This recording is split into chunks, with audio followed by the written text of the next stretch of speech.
अस्सलाम वालेकुम, कैसे हैं व्यूअर्स आप। AR इलेक्ट्रिक हब की तरफ से खुश आमदेद। आज हम जिस टॉपिक पे बात करेंगे वो है ओवरलोड रिले। ओवरलोड रिले हमारे इंडस्ट्रियल के तकरीबन तमाम सर्किट्स में यूज़ होती है, जिसमें हम मोटर इस्तेमाल करते हैं। ब्रेकर के बाद मैग्नेटिक कॉन्टैक्टर आता है और मैग्नेटिक कॉन्टैक्टर के बाद हम ओवरलोड रिले इस्तेमाल करते हैं, जो सर्किट की प्रोटेक्शन के लिए इस्तेमाल की जाती है। ओवरलोड रिले 2-3 किस्म की होती है। जो आज से कुछ अर्सा पहले इस्तेमाल होती थी वो थर्मल ओवरलोड रिले कहलाती थी। थर्मल ओवरलोड रिले उसकी जो वर्किंग प्रिंसिपल था, उसकी वजह से उसको थर्मल ओवरलोड रिले कहते थे। थर्मल ओवरलोड रिले में एक मूविंग पॉइंट होता था जिसके ऊपर एक वाइंडिंग होती थी। वो वाइंडिंग जब ओवर करंट की वजह से हीट होती थी तो वो जो उसके अंदर स्ट्रिप लगी हुई थी उसको वो मूव करता था, और जैसे ही मूव करता था वो पॉइंट जो ओपन था वो क्लोज हो जाता था, जो क्लोज था वो ओपन हो जाता था, जिसकी वजह से रिले ट्रिप कर जाती थी।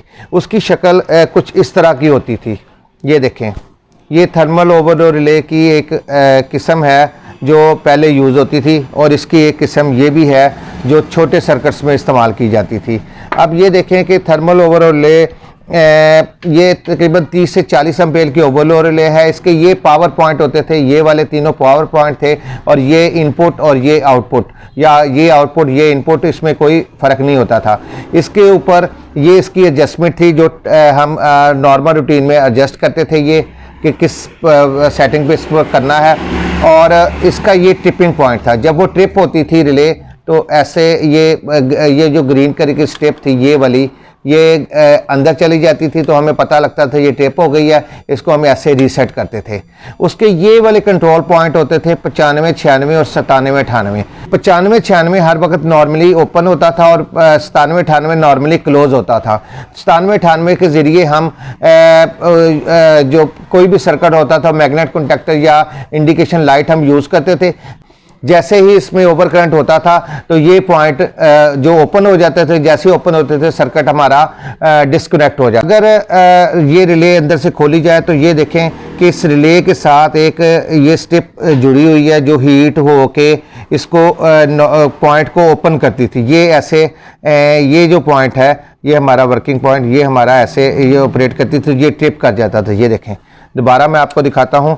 जैसे ही ये 2 फेज़ की ओवरलोड रिले थी, जैसे ही ये जो स्टेप लगी हुई है, जब इसमें से ओवर करंट गुजरता था तो ये रेटेड करंट की स्टेप थी, जो इसका रेटेड करंट होता था उसकी स्टेप है।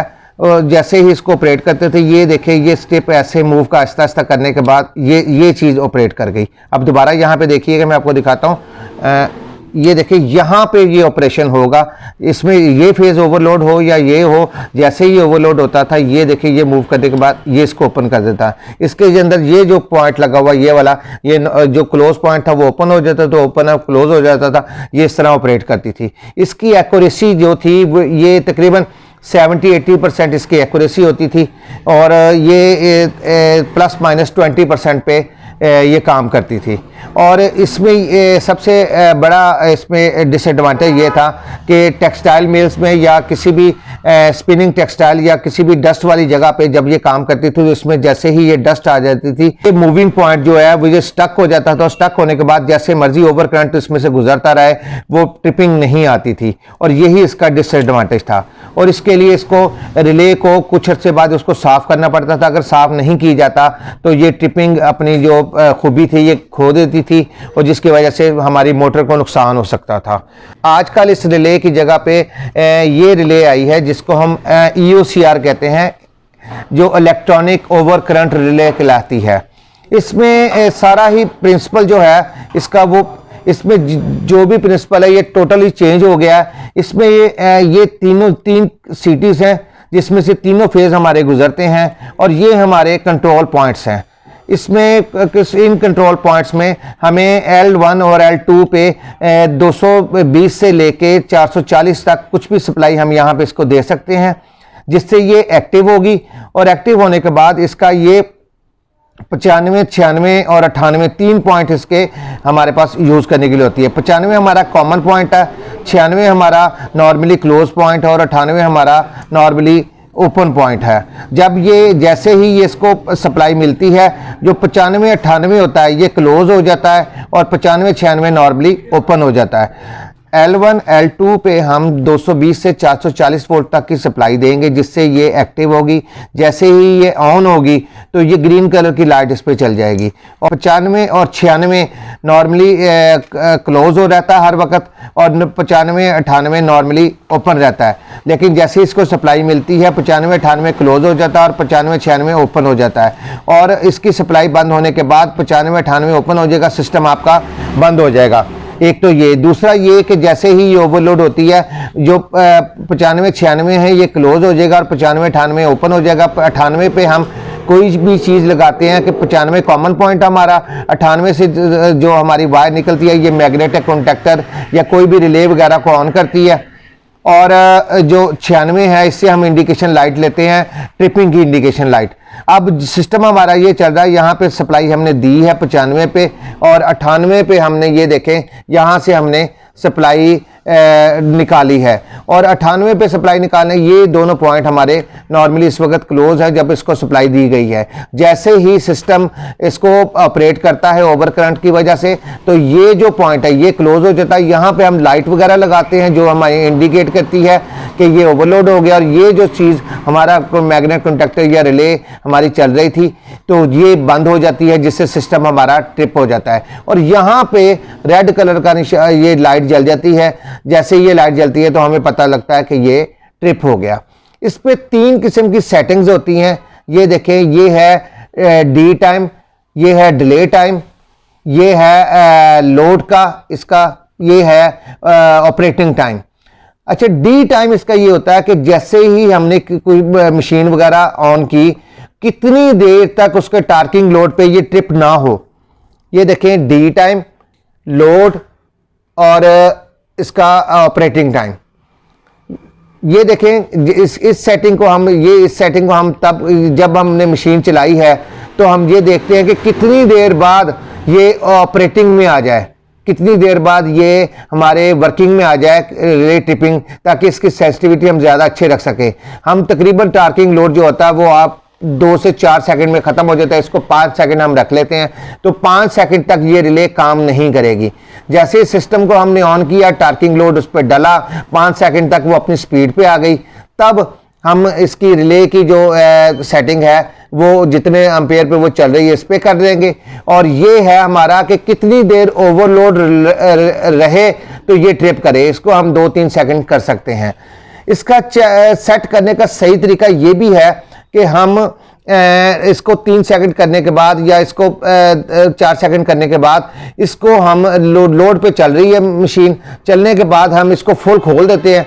खोल के इसको खोलने के बाद हम इसको चलाते हैं, इसको फुल खोल देते हैं। फुल खोलने के बाद हम इस सिस्टम को चलाते हैं। जैसे ही मशीन अपने लोड पे आ जाती है तो हम आहिस्ता आहिस्ता आहिस्ता आहिस्ता इसको पीछे लेके आते हैं। एक जगह पे हमारा जो है ये रेड कलर की लाइट हमें ब्लिंक करती नजर आएगी। जहां पे ये ब्लिंक करती नजर आए उसको तकरीबन उससे 1 एम्पेयर हम ज्यादा करके इसको छोड़ देंगे, या आधा एम्पेयर ज्यादा करके छोड़ देंगे। उसका फायदा ये होगा कि जैसे ही इस मशीन का बेरिंग भी जैम होगा या 2 फेज हो जाएगी या इसमें कोई ओवरलोड होगा, तो हर सूरत में ये ट्रिप कर जाएगी और इससे हम किसी भी बड़े नुकसान से बच जाएंगे। मोटर की जलने से बच जाएंगे, सर्किट के हम उसके फॉल्ट से बच जाएंगे। और ये जो ऑपरेटिंग टाइम है ये हमारा ये है कि जितनी देर बाद हम इसको ट्रिप कराना है, ये उतनी देर बाद उसकी ट्रिपिंग इसकी आ जाएगी। अब हम इसको सप्लाई दे के आपको चेक करवाते हैं। ये देखिएगा इंशाल्लाह। ये देखें, हमने रिले को अब सप्लाई देने लगे हैं। ये देखें, ये हमने रिले को सप्लाई दी है। लाइट की वजह से इसकी इंडिकेशन नज़र नहीं आ रही। ये देखें, रिले को हमने सप्लाई दी है। अब यहाँ पे ये ग्रीन कलर की इंडिकेशन जल गई है। अब इस पर हम लोड डालेंगे। लोड डालने से पहले इसकी मैं आपको ये सेटिंग समझा रहा हूँ। लोड डालने से पहले हम इसको तकरीबन 10 सेकंड पे ले जाएंगे, इसको तकरीबन 8-9 सेकंड पे ले जाएंगे और इसको फुल कर लेंगे। अब समझें कि यहाँ पे एक मोटर चल रही है इसके ऊपर, जिसको हमने एडजस्ट करना है। अभी हम इसका ये लोड डाला है, तो ये देखें, ये टार्किंग करंट की लाइट जली थी अभी जो मैं आपसे, ये देखें हमने इस पे लोड डाला। अब इसको हम आहिस्ता आहिस्ता, इसको सेटिंग का तरीका ये है कि मोटर अब आपकी चल रही है, मोटर अब आपकी चल रही है, तो हमने इसको आहिस्ता आहिस्ता कम करना शुरू किया। ये देखें, आहिस्ता आहिस्ता कम करते करते करते एक जगह पे ये इंडिकेट करेगा। ये देखें इस वक्त 1.6 एम्पेयर करंट चल रहा है। जैसे ही ये रेड इंडिकेट करे तो हमने रेड इंडिकेट जहां पे कर रहा है उससे थोड़ा सा ज़्यादा करके इसको छोड़ देना है। ये बेहतरीन सेटिंग होगी किसी भी ओवरलोड रिले की। इससे कभी भी आपकी मोटर नहीं जलेगी, आपका बेरिंग भी टूटेगा तो ये मोटर जलाए बगैर इसको बंद कर देगा। ये दोबारा देखें, हमने इसको सेटिंग करके ये देखिए यहाँ पे इसकी ट्रिपिंग सेटिंग है। अगर आप देखेंगे हमने इसको ट्रिप कराना है तो ये देखें हम यहाँ पे इसको करेंगे। ये ट्रिपिंग टाइम 9 सेकंड हमने डिले दिया हुआ है। ये सेटिंग हम ख़त्म कर देंगे तो फौरन ट्रिप हो जाएगी। ये देखें, ये ट्रिप हो गई है। ये देखें, अब आपको दिखाया इसका क्या काम है। ये ओवरलोड रिले फौरन हो रही है, ठीक है। ये देखें, हमने खोला इसको, ये किया, ये ज़ीरो पे करने के बाद इसको हम जैसे ही ओवरलोड करेंगे ये फौरन ट्रिप हो गई है। अभी हम इसको अगर इसको बढ़ा देंगे, ये देखें ये 3 सेकंड कर दिया।